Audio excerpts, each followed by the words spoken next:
तो दोस्तों, सैनिक IT यूट्यूब चैनल में आप सभी लोगों का स्वागत है।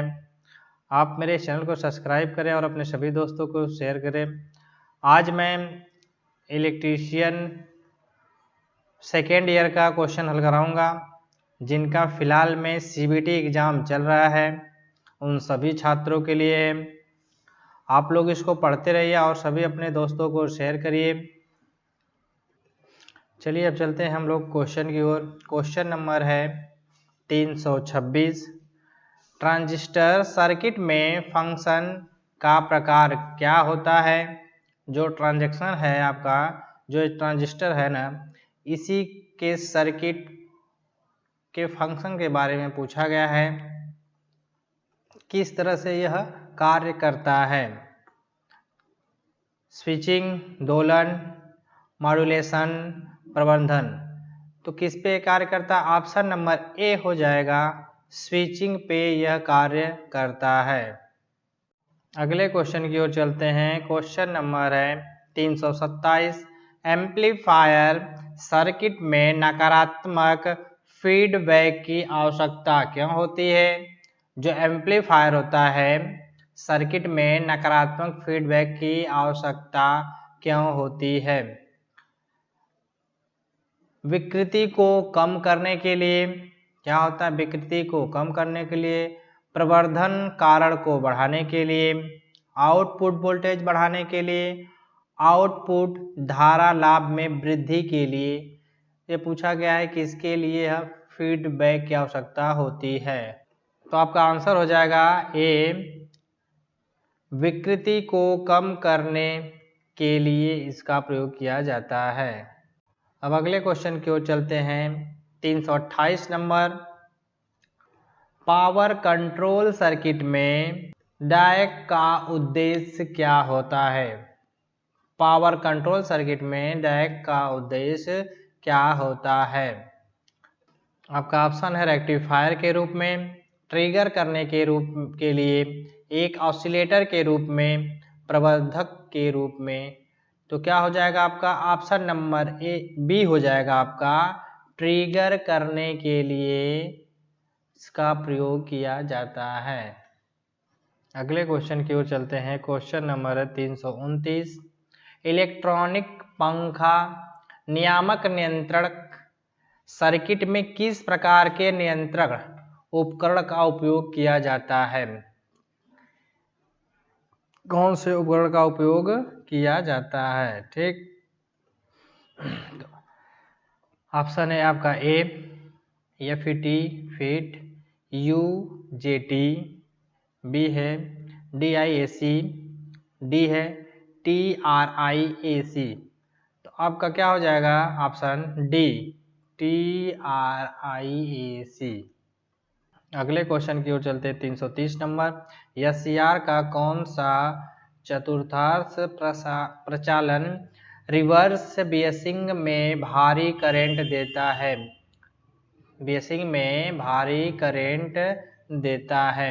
ऑप्शन नंबर ए है पहला चतुर्थांश, दूसरा है तीसरा चतुर्थांश, चौथा ये आपका सी जो है चौथा चतुर्थांश, डी है दूसरा चतुर्थांश।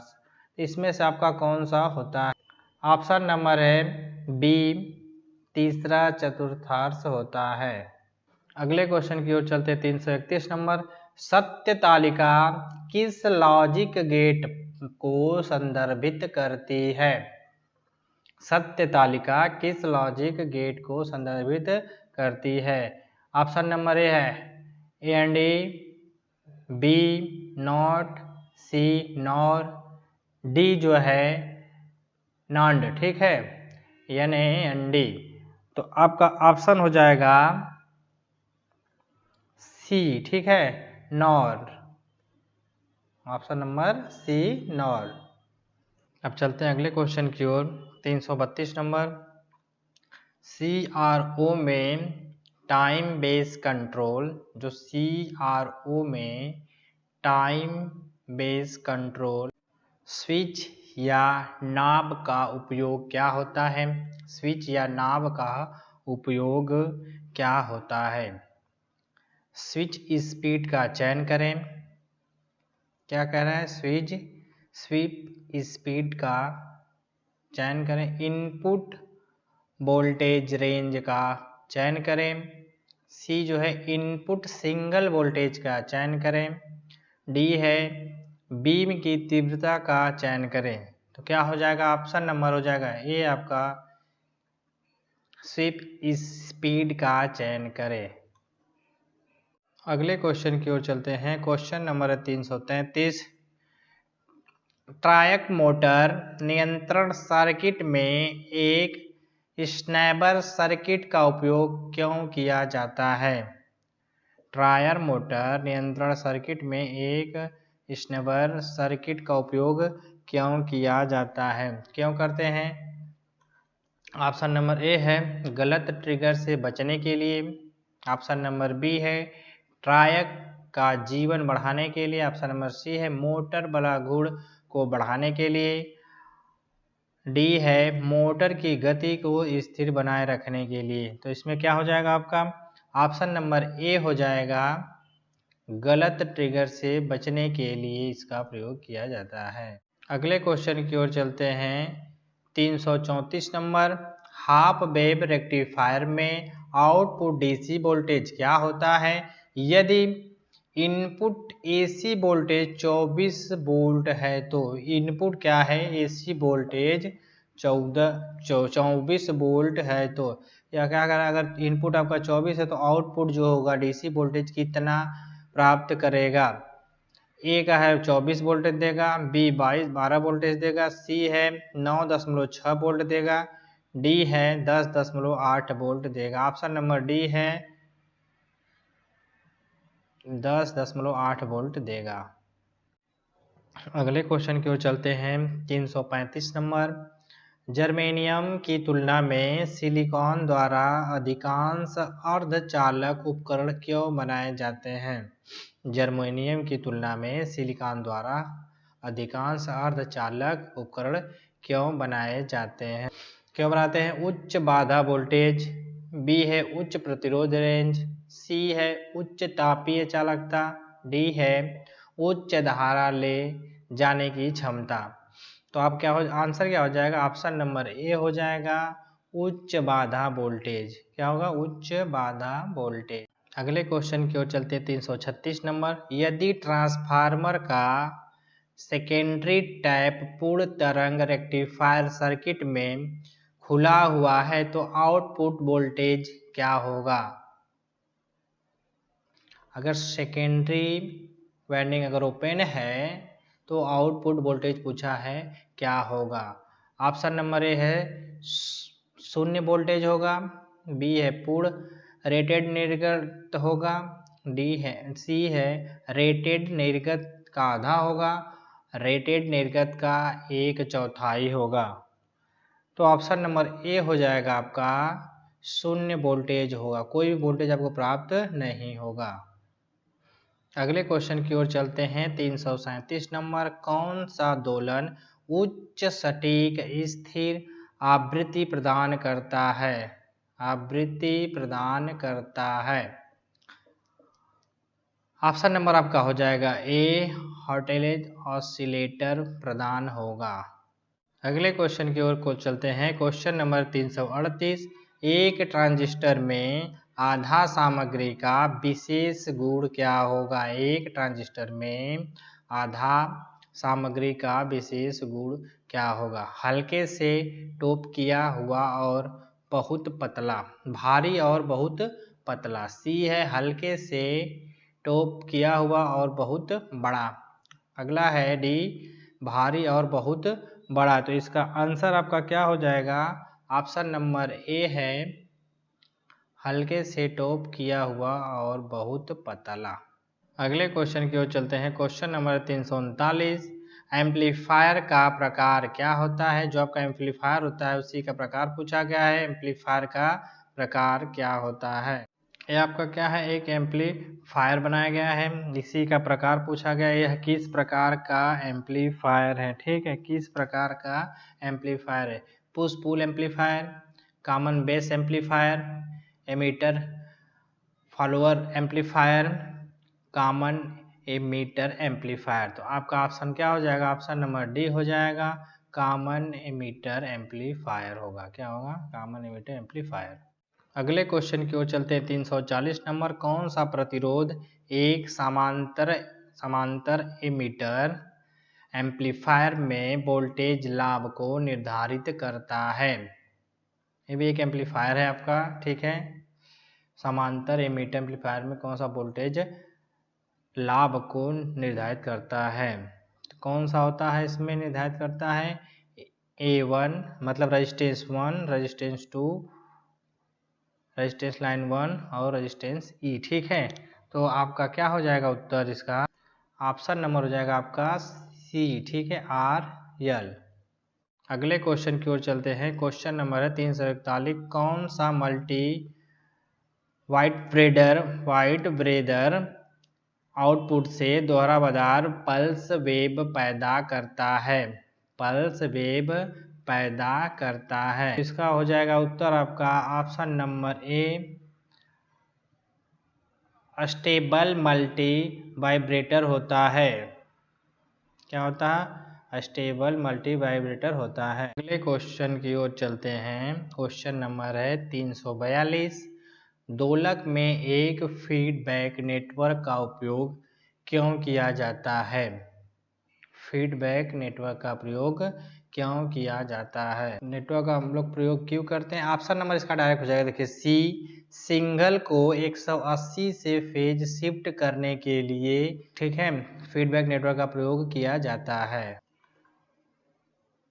अगले क्वेश्चन की ओर चलते हैं। 343 नंबर, फील्ड इफेक्ट ट्रांजिस्टर का मुख्य अनुप्रयोग क्या होता है?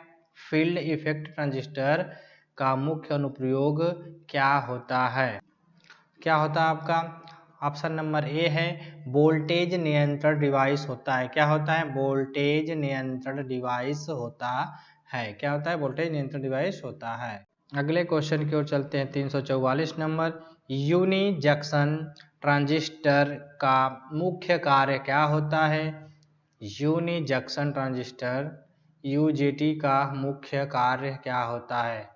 मुख्य कार्य क्या होता है, ठीक है। ऑप्शन नंबर ए हो जाएगा, रिलैक्सेशन ऑसिलेटर होता है। रिलैक्सेशन ऑसिलेटर होता है। अगले क्वेश्चन की ओर चलते हैं। 345 नंबर, एन चैनल जेएफईटी का गेट टर्मिनल कैसे अभिन्न होता है? कैसे अभिन्न होता है? गेट पश्च अभिन्नत, गेट अग्र अभिन्नत, गेट ड्रेन के साथ अग्र अभिन्नत, गेट्स सोर्स के साथ पश्च अभिन्नत होता है। क्या होता है इसमें? ऑप्शन कौन सा सही है? ऑप्शन नंबर है डी। कौन सा है? गेट्स सोर्स के साथ पश्च अभिन्नत होता है। अगले क्वेश्चन की ओर चलते 346 नंबर, ट्रांजिस्टर V2 से V1 में परिवर्तन करते समय कुल टर्न ऑन टाइम टोन क्या होता है? ठीक है, कुल टाइम पूछा गया है कितना होता है। तो आपका कितना होता है? देखिए डायरेक्ट ऑप्शन नंबर हो जाएगा सी, आपका टोन बराबर TD प्लस TR होता है। अगले क्वेश्चन की ओर चलते हैं। 347 नंबर, बिंदु संपर्क विकसित डिफ्यूजन और मिश्र धातु जंक्शनों के तरीकों का उपयोग करके किस उपकरण का निर्माण किया जाता है? किस उपकरण का निर्माण किया जाता है? प्रेरकत्व, प्रतिरोधक, संधारित्र, ट्रांजिस्टर, किसका हम लोग प्रयोग करते हैं? ऑप्शन नंबर हो जाएगा डी, ट्रांजिस्टर होता है। क्या होता है? ट्रांजिस्टर होता है। अगले क्वेश्चन की ओर चलते हैं। 348 नंबर, एक ट्रांजिस्टर में कलेक्टर क्षेत्र भौतिक रूप से उत्सर्जक क्षेत्र से बड़ा क्यों बनाया जाता है? उत्सर्जक क्षेत्र से बड़ा क्यों बनाया जाता है? इसे अधिक गर्मी का प्रसार करना पड़ता है। बी है, कलेक्टर टर्मिनल से लिया गया निर्गत है। सी है, बेस कलेक्टर क्षेत्र रिवर्स बायस्ड है। डी है, कलेक्टर क्षेत्र हमेशा उच्च वोल्टेज के साथ काम करता है। तो आपका सही क्या होगा? ऑप्शन नंबर ए, इसे अधिक गर्मी का प्रसार करना पड़ता है। अगले क्वेश्चन की ओर चलते हैं। 349 नंबर, एक ट्रांजिस्टर का कार्य क्या है? यदि एमीटर से बेस और कलेक्टर से बेस तक अग्र अभिन्नत होता है। क्या होता है? अग्र अभिन्नत होता है। ऑप्शन नंबर ए है ए एम्पलीफायर के रूप में कार्य करता है, बी है एक दोलक के रूप में कार्य करता है, ऑप्शन नंबर सी है एक खुले सर्किट के रूप में कार्य करता है, ऑप्शन नंबर डी है एक बंद स्विच के रूप में कार्य करता है। तो आपका ऑप्शन हो जाएगा एक बंद स्विच के रूप में कार्य करता है। आज का लास्ट क्वेश्चन है 350 नंबर, क्लास ए एम्पलीफायर का मुख्य लाभ क्या होता है? क्लास ए एम्पलीफायर का मुख्य कार्य या लाभ क्या होता है? ए है न्यूनतम विकृति, बी है अधिकतम धारा लाभ, सी है अधिकतम वोल्टेज लाभ, डी है शोर अनुपात हानि के लिए न्यूनतम सिग्नल होता है। तो आपका सही आंसर क्या होगा? ऑप्शन नंबर ए न्यूनतम विकृति होगी। क्या होगा? न्यूनतम विकृति होगी। आप मेरे चैनल को सब्सक्राइब करें और अपने सभी दोस्तों को शेयर करें। जिन सभी छात्रों को इलेक्ट्रीशियन सेकेंड ईयर का एग्जाम चल रहा है उन सभी विद्यार्थियों के लिए, ठीक है, आप लोग पढ़ते रहिए और सब्सक्राइब करिए, ठीक है। धन्यवाद।